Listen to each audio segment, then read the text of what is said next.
Hello, good evening everyone.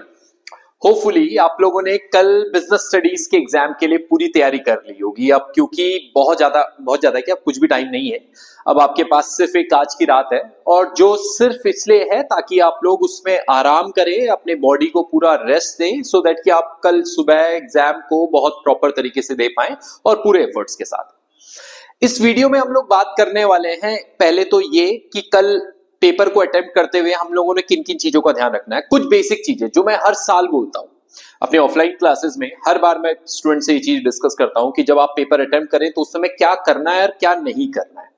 पहली चीज, जब आप एग्जाम को अटेम्प्ट करें तो शुरू में मिलेंगे आपको 15 मिनट।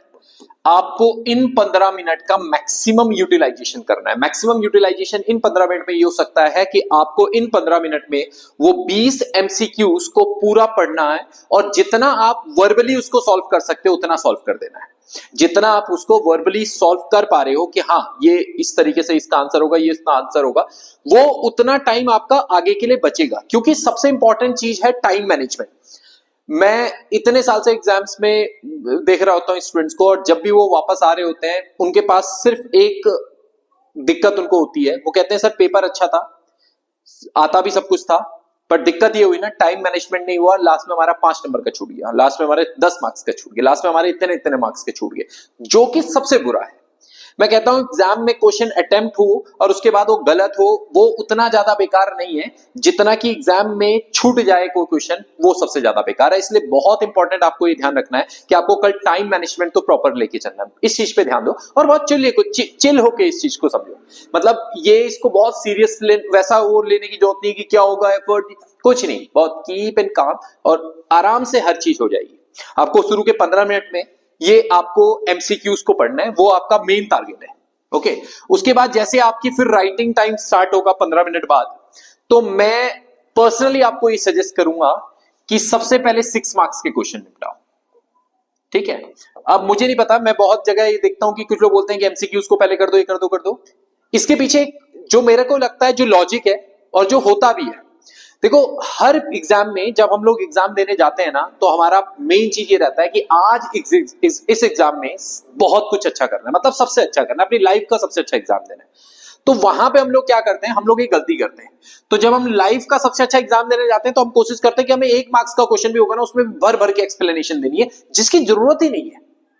1 मार्क्स का क्वेश्चन है, 1 मार्क्स का क्वेश्चन है, उसको उतना ही लिखो जितना लायक वो है। 3 नंबर का है, 3 नंबर लायक ही लिखना है, 4 का है, 4 लायक ही लिखना है। तो उसमें अब आज मैं कितना भी समझाऊं, कल वो गलती होगी होगी, बट उससे सबसे अच्छा तरीका क्या है कि आप 6 मार्क्स के क्वेश्चन में करो, सो दैट कि अगर आप ज्यादा लिखते भी हो तो वो ऐसे टॉपिक के ऊपर लिख रहे हो जहां पे आपको उस चीज का बेनिफिट मिलना है। 6 मार्क्स के क्वेश्चन में उस चीज का बेनिफिट आपको मिलेगा, तो इसलिए सबसे पहले 6 मार्क्स के क्वेश्चन को अटेंड करो, 4 मार्क्स के, फिर 3 के, फिर 1 के। और दूसरा लॉजिक इसमें यह है कि अगर आपके पास लास्ट में 10 मिनट बचते हैं और आपको बोला जाए कि 10 मिनट में 20 एमसीक्यूज करने हैं, तो ये फिर भी पॉसिबल है। पर मैं अगर आपको बोलूं कि 10 मिनट में 6-6 नंबर के 3 बड़े क्वेश्चन आपको करने हैं, तो वो पॉसिबल नहीं है, आप उनको नहीं कर पाओगे। तो इसलिए बेहतर यह है कि शुरू में टाइम इन 6 मार्क्स के क्वेश्चंस पे दो, ताकि लास्ट में आपके पास 15-20 मिनट भी बचता है और आपके पास एमसीक्यूज रहते हैं, तो उसमें आप पूरा टाइम दे सकते हो। उसको बहुत अच्छे से समझो इस चीज को, ये बहुत इंपॉर्टेंट है। इसलिए पहले बड़े क्वेश्चंस को अटेम्प्ट करना है, ठीक है ना। दूसरी चीज क्या होगी, स्टार्टिंग में जो क्वेश्चंस को अटेम्प्ट कर रहे हो वो ऐसे क्वेश्चंस को ज्यादा अच्छे से ऐसे क्वेश्चंस को अटेम्प्ट करो जो आपको बहुत अच्छे से आते हैं, जिनको आप बहुत अच्छे से, और आपकी कॉपी प्रेजेंटेबल होनी चाहिए। आपको कितना भी अच्छा आता है, अगर आपको अच्छा दिखाना नहीं आता है तो वो कई बार काम नहीं आता।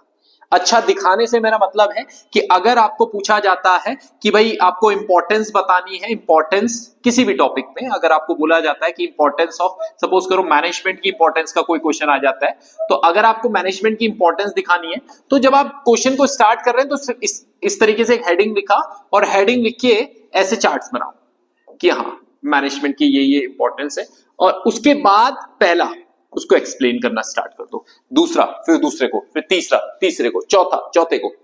यहां पे क्या होगा, यहां पे 2 चीजें होगी। एक तो ये बहुत अच्छा प्रेजेंटेबल होगी, दूसरी चीज क्या होगी, कई बार अगर आपकी एक्सप्लेनेशन स्किल्स बहुत अच्छी नहीं भी है ना, तो ये सब ढक देता है उस चीज को। टीचर को समझ में आता है कि आपको ये चीज आती है। और देखिए ना, टीचर मार्क्स देने के लिए बैठा हुआ है, वो कभी नहीं चाहता कि आपके मार्क्स, आपको कम मार्क्स देने हो, कभी नहीं। बट शर्त है कि आप मार्क्स लेना चाहते हो।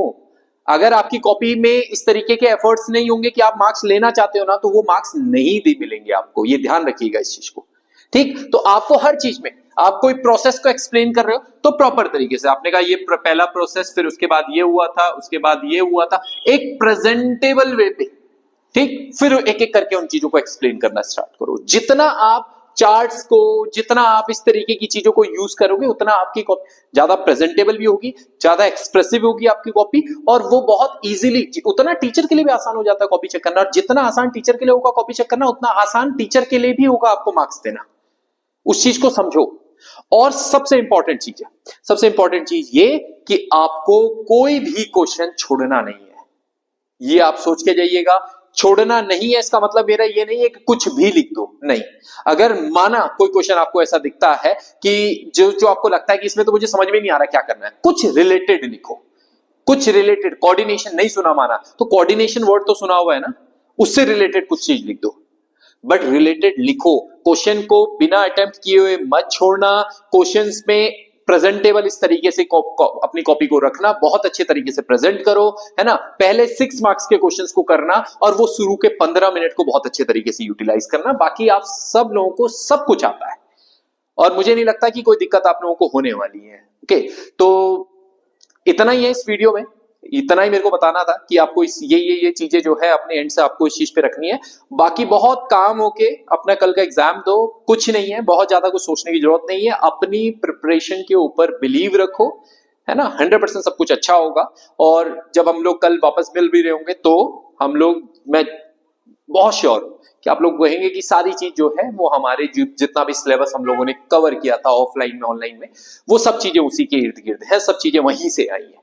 और फिर आज रात में सिर्फ एक चेकलिस्ट बनाना है कि जिन इंपॉर्टेंट टॉपिक्स के ऊपर बोला गया था, उन इंपॉर्टेंट टॉपिक्स को चेकलिस्ट, कि हाँ ये भी हो गया, ये भी हो गया, ये भी हो गया, ये भी हो गया, ये भी हो गया, बस दैट्स इट। कुछ नहीं, रात को बहुत ज्यादा स्ट्रेस लेके नहीं करना, सो जाना है आराम से, पूरी नींद लेनी, सो दैट कि आप सुबह एग्जाम को बहुत अच्छे तरीके से कर पाए, ठीक है ना। तो काफी था मेरे एंड से। आप लोगों को कल के एग्जाम के लिए ऑल द बेस्ट, और आप लोग बहुत अच्छा करेंगे, ये मैं जानता हूं, ये मेरा विश्वास है। आप भी अपने ऊपर ट्रस्ट रखो। मिलते हैं अपनी नेक्स्ट वीडियो में कल एग्जाम के बाद। Till then, good bye.